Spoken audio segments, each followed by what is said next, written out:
Bom, vamos tratar aqui do reino onde o espírito inicia a sua jornada. Lá na origem, é o reino mineral. A evolução do espírito através dos reinos, a começar pelo reino mineral, em sua origem, a essência espiritual, princípio de inteligência, espírito em formação, passa primeiro pelo reino mineral. O espírito anima o mineral. Na natureza, tudo tem existência, porque tudo morre. E tudo que morre traz em si o princípio da vida, sendo, consequentemente, animado por uma inteligência relativa. A palavra inteligência aqui pode ter um aspecto um pouco incompreensível, porque a gente está tratando da vida de uma coisa inerte, um mineral. Nesse estágio não há nem o pensamento nem a ação. A essência espiritual, nesse estado, se mantém inconsciente do seu ser. Não tem consciência de que existe. Neste estado de simples essência de vida, ela é tudo que é.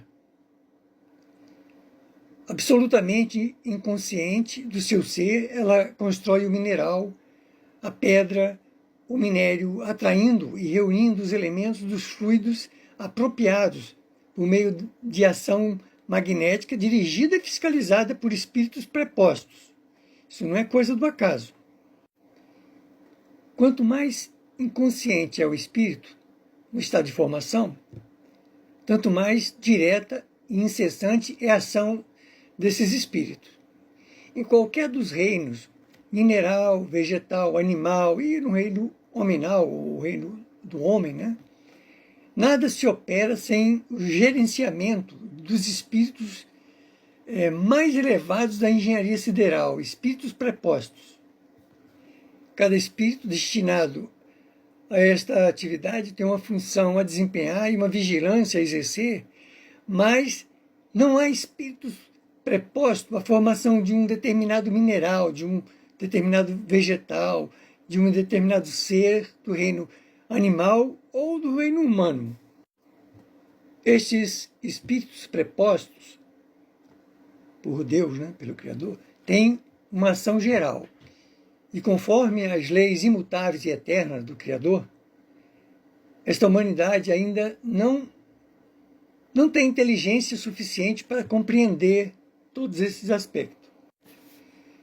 O mineral morre, entre aspas, quando ele é arrancado do meio em que foi colocado pelo autor da natureza, pelo Criador.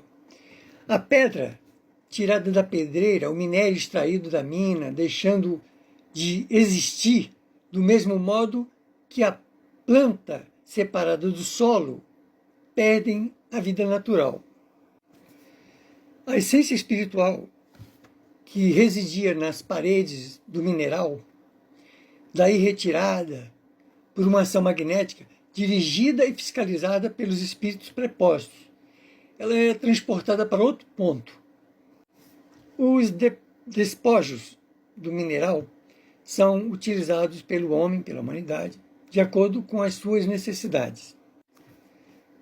Vamos ficar admirados aqui de que a coesão subsiste no mineral, muitas vezes, por muitos séculos, depois que dele foi retirado a essência espiritual, que foi necessária à sua formação.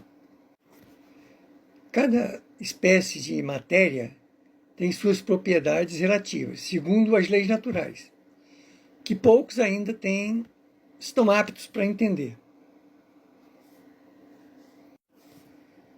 Para comparação, o corpo humano, em certas condições, ainda conserva coesa todas as suas partes materiais, embora o espírito já tenha deixado o corpo, quer dizer, o corpo a pessoa já morreu. Isto a gente observa também nos vegetais. Quando a gente arranca do solo o vegetal, ele parece vivo ainda durante muito tempo. Fica saudável ainda, para a gente se alimentar dele. Ainda comparando, certas plantas conservam as aparências da vida, o frescor dos tons e a rigidez da haste, muito tempo depois de separado do solo. Esse solo que alimentou essa planta, e, portanto, do princípio latente da inteligência que nela residia. Tudo na natureza se mantém, se encadeia, e tudo se faz em proveito e utilidade do espírito, que se tornou consciente do seu ser.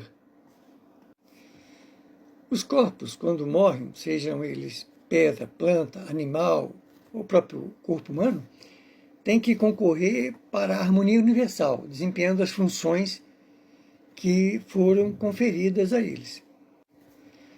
A essência espiritual que no mineral reside não é uma individualidade ainda. Não se assemelha ao pólipo que, por cisparidade, se multiplica ao infinito. Ela forma um conjunto que se personifica, que se divide. Aqui um parênteses. Divisão na massa em consequência da extração. Fechou o parênteses. E atinge desse modo a individualidade, como sucede com o princípio que anima o pólipo, com o princípio que anima certas plantas. A essência espiritual sofre, no reino mineral, sucessivas materializações, necessárias para prepará-la a passar pelas formas intermediárias. Nós não vamos falar aqui ainda das formas intermediárias, que participam do mineral e do vegetal, porque ainda tem um reino intermediário entre os dois. E aqui a gente está usando a palavra materializações por não podermos ainda dizer encarnações, porque a gente está tratando do mineral ainda. Depois de, então, haver passado por essas formas e espécies intermediárias entre o reino mineral e vegetal, que se ligam entre si numa contínua progressão, e de se haver, agora aqui vou abrir um parênteses, sob a influência da dupla ação magnética que operou a vida e a morte nas fases de existência já percorridas, fecha o parênteses, preparando para sofrer no vegetal a prova que a espera. É ali, no vegetal, que o espírito vai começar a desenvolver o sentido da sensação, a sensibilidade. Ele vai adquirir no reino vegetal. Então, encerramos aqui o primeiro reino, o reino mineral, e já entramos na intermediação para na próxima postagem falarmos do reino vegetal.